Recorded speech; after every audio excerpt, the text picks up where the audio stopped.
Bonjour, bienvenue dans cette nouvelle vidéo relative à la création de devis et de factures avec la prise en compte de rabais, remises, ristournes et escomptes. Donc, pour créer un devis, il suffit d'aller dans l'onglet Saisie, Devis, une fenêtre Créer un devis s'ouvre.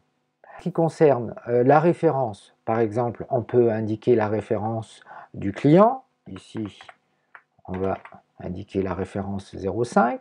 Le client, le choix du client. Donc, soit le client existe déjà, et alors vous pouvez le choisir parmi la liste déroulante. Soit le client n'existe pas, alors vous allez créer le client, comme nous l'avons déjà vu dans une vidéo précédente. Voilà, j'annule. En ce qui concerne le champ tarif à appliquer, il nécessite un peu de rigueur. En effet, le tarif à appliquer sera applicable soit pour un client, soit ce tarif à appliquer sera appliqué sur un article. Ça veut dire que lorsque je définis un tarif à appliquer, par exemple une remise de 10%, eh bien, il faudra que j'ai défini au niveau des articles cette remise de 10%. On va voir ça dans le détail. Donc, ici, il existe un tarif à appliquer, mais nous allons en créer un. Donc, pour ce faire, tarif à appliquer, il suffit que je clique sur Créer un tarif. J'ai ma fenêtre Créer un tarif qui s'ouvre. Je vais indiquer moins 10%. Voilà. La devise. Alors, je vous rappelle que si vous voulez créer une devise, il suffit de cliquer sur plus. Euro. La TVA applicable sera de manière générale 20% et je l'ajoute. Donc maintenant, il existe un tarif de moins 10%. Ce tarif de moins 10%, je vais l'appliquer à certains articles. Je vais définir des articles pour lesquels je sais que j'appliquerai de manière très régulière moins 10%. Donc dans ma liste d'articles, quand je crée un article ou lorsque je décide de créer une réduction, enfin une remise pour un article, eh bien il va falloir que je précise à quoi cela correspond. Donc pour ce faire, je vais aller dans l'onglet Gestion, Liste des articles. Alors l'ensemble de mes articles s'ouvre et par exemple, je vais appliquer une remise de 10% sur l'article qui s'appelle AL5S. Je vais modifier, voilà. Et là, donc cette nouvelle fenêtre, on va fermer cette fenêtre de dessous, cette nouvelle fenêtre m'affiche deux onglets. Un premier onglet qui correspond à tarifs de vente spéciaux qui peuvent être une remise de moins 5%, de moins 10%, de moins 20%, et un onglet qui m'indique tarif de vente par quantité. C'est-à-dire qu'en fonction des quantités, je vais pouvoir appliquer une certaine remise. Alors, donc, on va commencer par le tarif de vente par quantité. Imaginons que je veuille indiquer que lorsque l'on m'achète 10 manuels allemands AL5S, alors, eh bien, la remise sera de 10%. Donc, je vais ajouter cette quantité, ici 10, et remise 10%. Donc, il suffit de rentrer 10. Je clique. Ce qui est intéressant, c'est que ici, on voit que le calcul des moins 10% a été directement effectué. Ce qui n'est pas le cas pour les tarifs de vente spéciaux. Je vais donc indiquer maintenant dans le tarif de vente spéciaux à quoi correspond ces moins 10%. Pour ce faire, donc, je vais ajouter ce moins 10%. Et là, le calcul n'est pas effectué et c'est normal puisque il ne sait pas, c'est juste une écriture. En fait, pour l'instant, on n'a pas fait de calcul. Donc, pour ce faire, ça c'est la petite astuce, il suffit de rentrer une quantité et d'indiquer le pourcentage pour qu'il nous fasse le calcul. Donc ici, c'est pour 10% de 22 euros, c'est 19,80. Donc là, je vais indiquer 19,80. Alors, je l'indique dans la case prix de vente, unité de valeur hors taxe. Si j'essaie de cliquer dans prix de vente hors taxe, cela ne fonctionnera pas. Une fois que j'ai indiqué donc, à quoi correspondaient les moins 10%, maintenant, Open Concerto, c'est que pour cet article, le manuel d'allemand 5e, eh bien, on pourra appliquer un tarif de 10% si c'est indiqué dans le champ tarif à appliquer. J'enregistre les modifications et là maintenant mon tarif de moins 10% existe et je peux l'appliquer ou pas. De même, je peux le faire aussi pour le client. C'est-à-dire que je peux indiquer si un client peut bénéficier d'une remise ou d'un tarif spécifique. Pour ce faire, donc, prenons le client Atlante. Je vais ouvrir sa fiche et je vais aller justement dans l'onglet Vente. Et là, je peux indiquer est-ce que je souhaite bénéficier de manière générale le tarif de moins 10%. Imaginons que je dise oui, j'enregistre les modifications.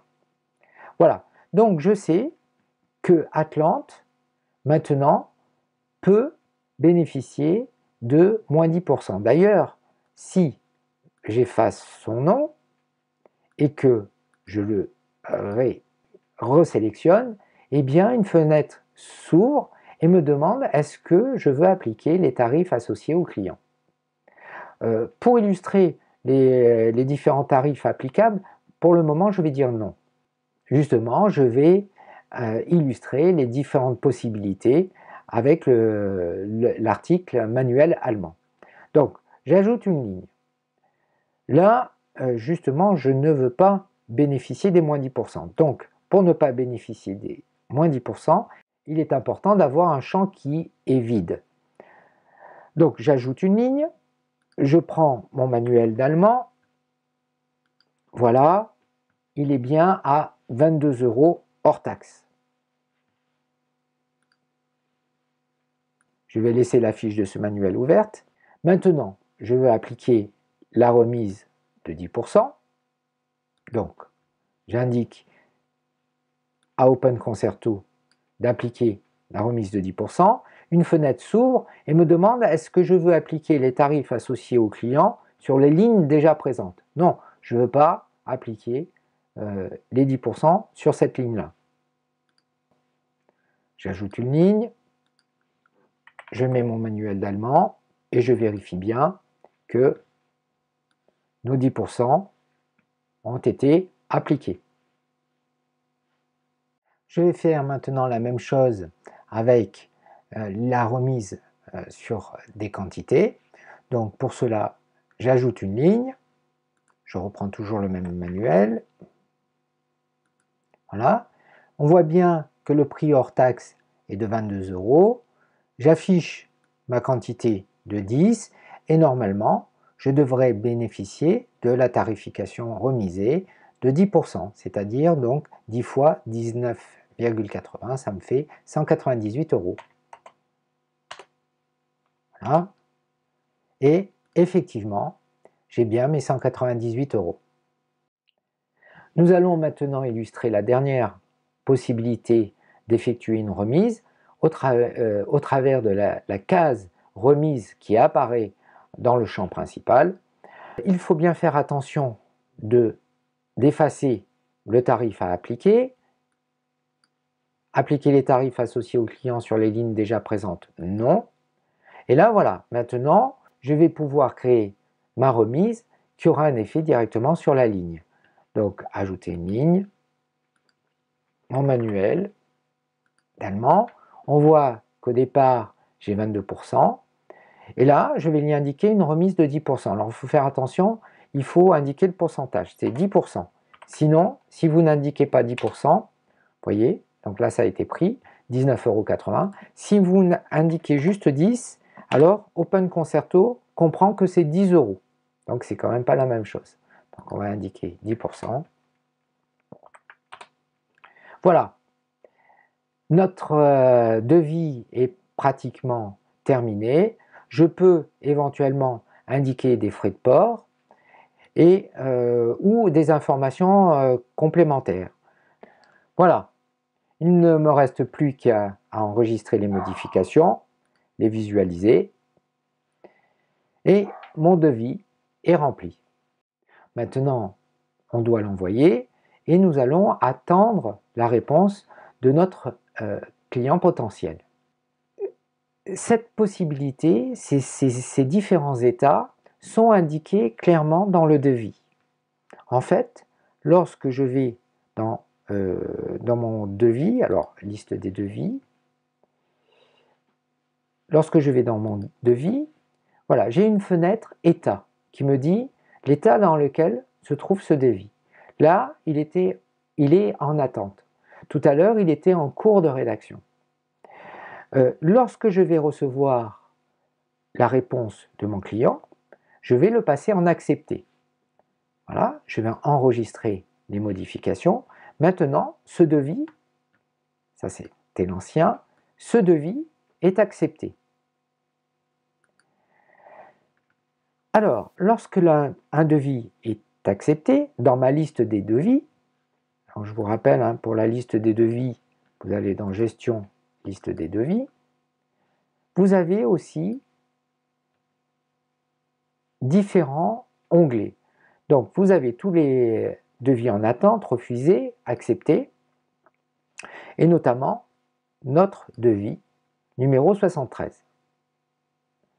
À partir du moment où j'ai sélectionné ce devis, eh bien, j'ai différentes possibilités. Soit de le transférer vers la facture, soit vers la commande client, soit créer un nouveau devis à partir de ce devis-là, soit modifier mon document obtenu précédemment ou générer le document.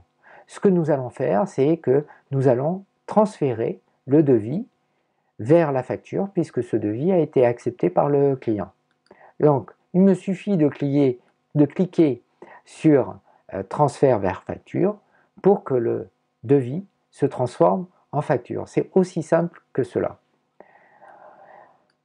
Voilà, ma facture est prête. Maintenant, ce que je vais faire, c'est que je vais rajouter un escompte parce que le client a convenu de payer comptant. Pour ce faire, je vais donc utiliser la case remise hors taxe. Et malheureusement, cette case ne peut être complétée que par un montant et non pas par un pourcentage. Cela veut dire qu'il faut que je calcule le montant de mon escompte. Donc s'il est de 3%, je l'applique à mon total achat, mon total hors taxe, voilà, qui est de 259,60 €. Il faut donc que je fasse le calcul. Le calcul m'a donné 7,79 €.